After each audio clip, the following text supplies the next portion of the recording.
So today is the 17th of May, which is Norwegian Constitution Day. And I'm around, not very far from my place, where we have a small lake. And I thought that would be a nice place to try this brand new stick thingy.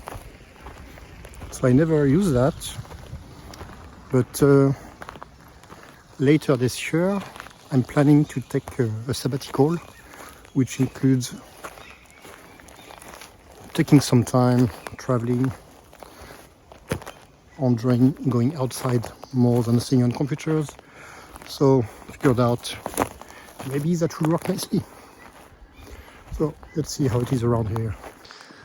So there are many places like that around Oslo. This place is about 10 minutes by foot from where I live. As you can see, it's relatively savage. I mean, there is a school here behind the trees. There are a few buildings here behind as well. But this area is mostly water reserves. Some are allowed for swimming. People go there with their animals as well. So it's quite a nice day. 17th of May is often considered around here as the actual start of the nice weather season. That being said, it's not impossible that it snows on the 17th of May. Not common, but it happens. And there are definitely places in Norway where does that happen. There are always these TV show around 10, 11, where they go through the various places in Norway. And there are always this place where people are doing cross-country skiing with their flags and the traditional Norwegian outfits, the Bunad. And yeah, nice places to feel a bit more closer to nature. So in theory I was supposed to already be on my break, but I wanted to be there for the end of Dune Awakening, which has been pushed back a couple of times. So the next release date is June 10. So hopefully after June 10 I can take my break, go visit the family in France, stop probably in Paris and Lyon to see some people. And this thing told me that screen will turn off during recording, which is kind of dumb. I don't know why. So yeah, due to the delay I was not able to reserve anything, but yeah, plan is visit, travel a bit, relax, and maybe do some of the retro stuff which I hadn't planned for a very long time, but it's not going to be the first priority. So if you're interested, among the things there is my Atari Mega STE, which I need to fix. There are problems of reliability, which I really hope to fix because I ordered this ATW800 expansion card, which does a lot of fancy things, including hardware accelerated HDMI graphics. While Encounter at this point is going to be finished on the release on oric.org for free for anyone who wants to play. On the Oric front, you need to seriously look for a new version of the SDK with a better C compiler, because the end of Encounter with our 1997 or even older than that C compiler was kind of a pain. The code is fat, it's slow, very hard to make a significant project with it. But I mean, it got us here, so it's better than nothing. I still have these videos about analog communication with modems, US robotics, the Digitelec 2000, how using Minitel in France with an Auric, using Loritel, Telestrat, how all that worked. So yeah, quite a few projects. I had also the project with my PC 50X Animex console, trying to make my own game with my own cartridge running on the 1977 something console. So yeah, there were a bunch of plans, but this thing takes forever.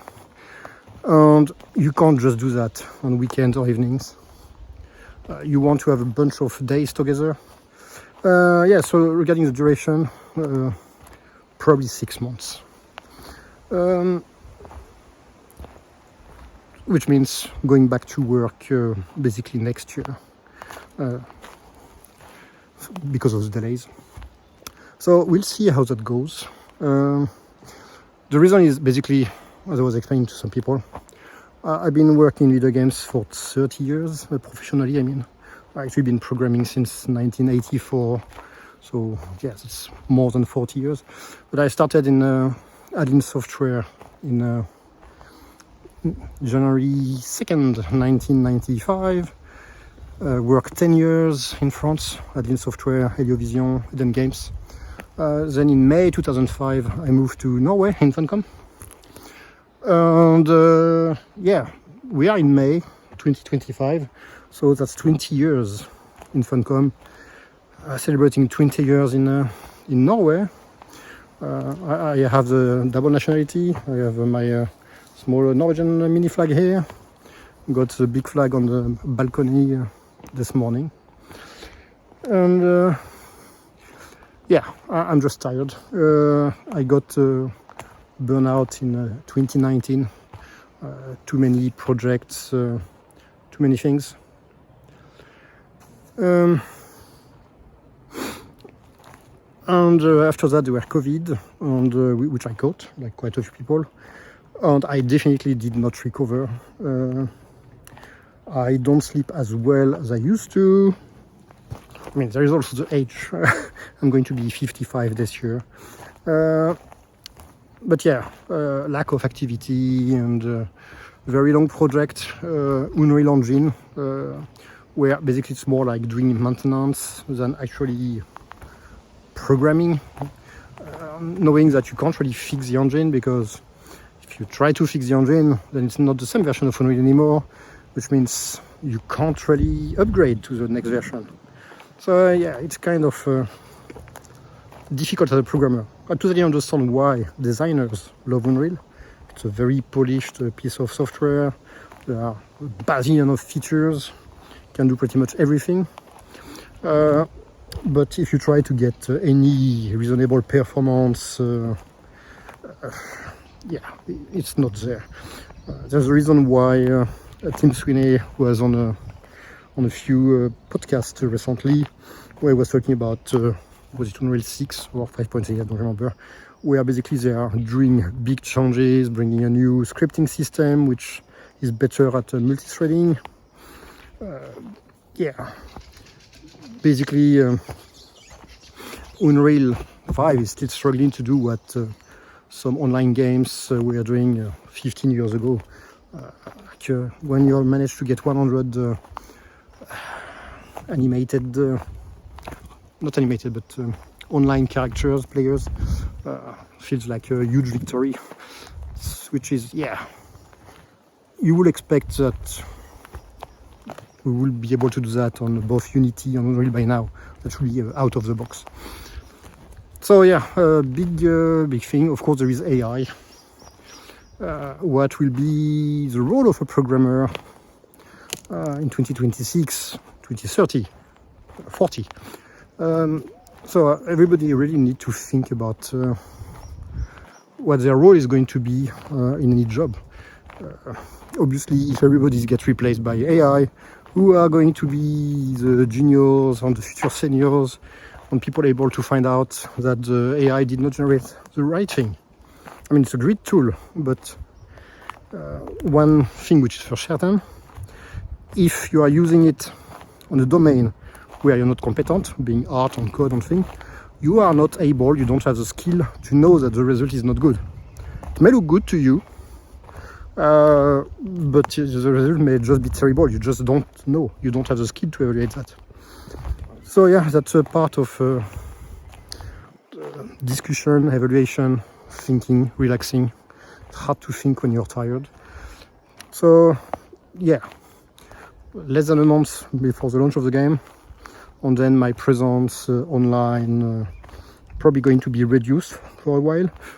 Still going to answer emails and questions, but I'm not going to be working on my Dungeon Master. I'm not going to be working on my Quantum FX Turbo Ultra. I'm not going to be working on Hula Paint. So yeah, just taking time, relaxing, having a tan. If there is one thing you don't get when you live in Norway, it's all year natural tan. I mean, today is a very nice sunny day, but as we often joke in Norway, yeah, summer was very nice. It was yesterday or something. It's not as bad. Summer in Norway can be nice, great even. The problem is that there is no guarantee. 1 year can be fabulous and 1 year can be kind of rainy. My dad has been very lucky with that. Every time he visited, he was in the sunny camp, and every time my mother visited, or my sister, they were like, well, it's raining today and it's raining tomorrow, it's probably going to be raining the day after. So yeah, I think that's all. Hopefully disregarding worked, because I got this blanking. I'm not using an extra microphone. First time I use that. So we'll see how that goes. Bye bye.